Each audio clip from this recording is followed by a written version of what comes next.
My name is Stephanie Kusie. I'm the Member of Parliament for Calgary-Midnapore, and I'm a Conservative MP.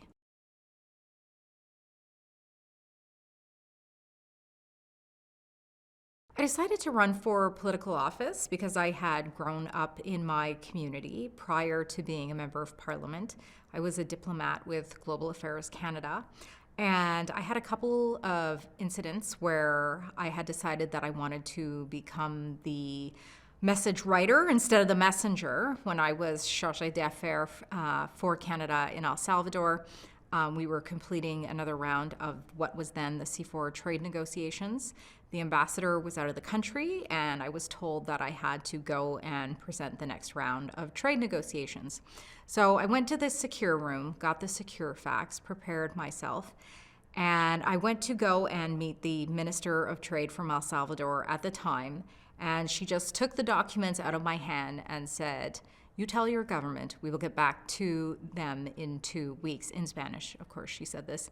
And it was just a pivotal moment for me where I decided I wanted one day to be holding the pen and not just the person delivering the message. And when my predecessor, Jason Kenney, stepped down in July of 2016, my husband and I were at home, I think in bed watching the news, and he turned to me and he said, "You have to do it." And I said, "I know," and we were off to the races.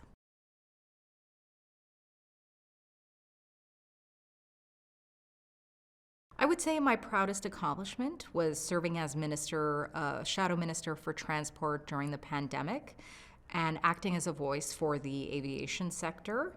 I genuinely feel that this is a sector that was left behind by the current federal government, and I really felt as though I was their main advocate during this difficult time for them. I had a number of airline workers, everything from pilots to flight attendants to baggage handlers, who would contact me and thank me for the advocacy that I was providing in an effort to help keep both them and their sectors afloat in what was a very difficult time for them. What was probably the most moving moment is many of them sent me their insignia, so their passes, their scars, their wings, and my team and I created a shadow box that we delivered to the Minister of Transport at the time in an effort to demonstrate to him the distress of what the workers in the sector were going through. So I will always have a close relationship with the airline sector and a place in my heart for those who serve in it.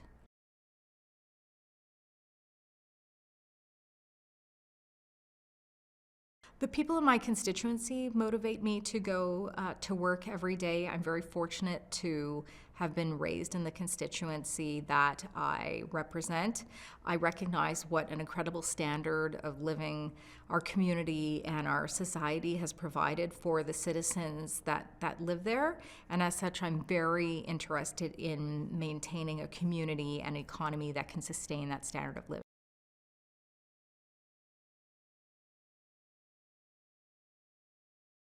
Something that I learned about politics that I learned only after I was elected as a federal member of parliament is just how much of politics is internal to your own party and to your own movement. I sincerely thought that once you were a member of the team that there was, although perhaps differing opinions, significant harmony, and you really find that sometimes you have to work very hard to have your voice heard even within your own movement and your own party, and bring your point of view and the point of your constituents to the bigger picture of the party tent. So I was not prepared for that.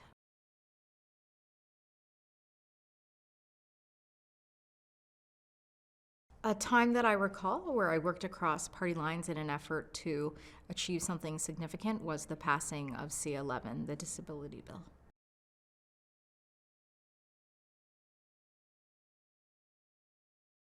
In this current environment, it's probably pretty partisan, but I feel foreign interference is a significant risk to our democracy. I'm not saying this simply because it's something that is seizing the House of Commons and several of the committees presently.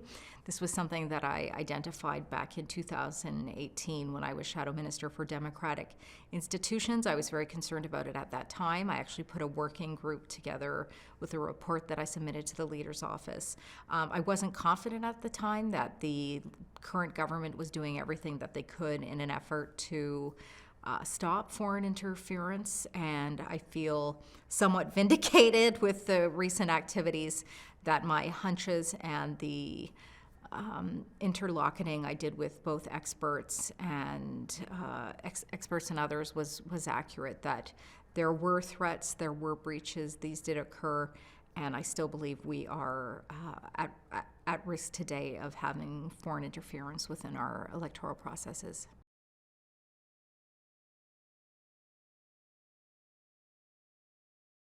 What gives me hope for the future generation is I am someone that genuinely believes in the innovation of humanity, in the sense that I believe that human nature, humanity is always looking forward into the future to solve problems, and I really believe that there is no problem that people kind cannot overcome.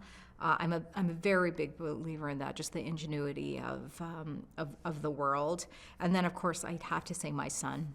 So I'm sure many MPs have said their children, but myself as well. I think he's the best guy ever, and I have great belief in his future.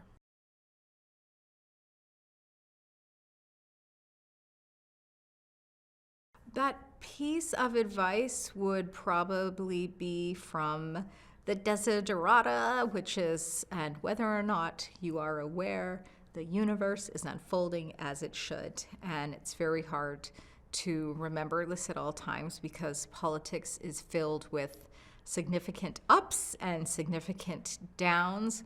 But on balance, it's worthwhile. And I do believe I am making a difference in the lives of people.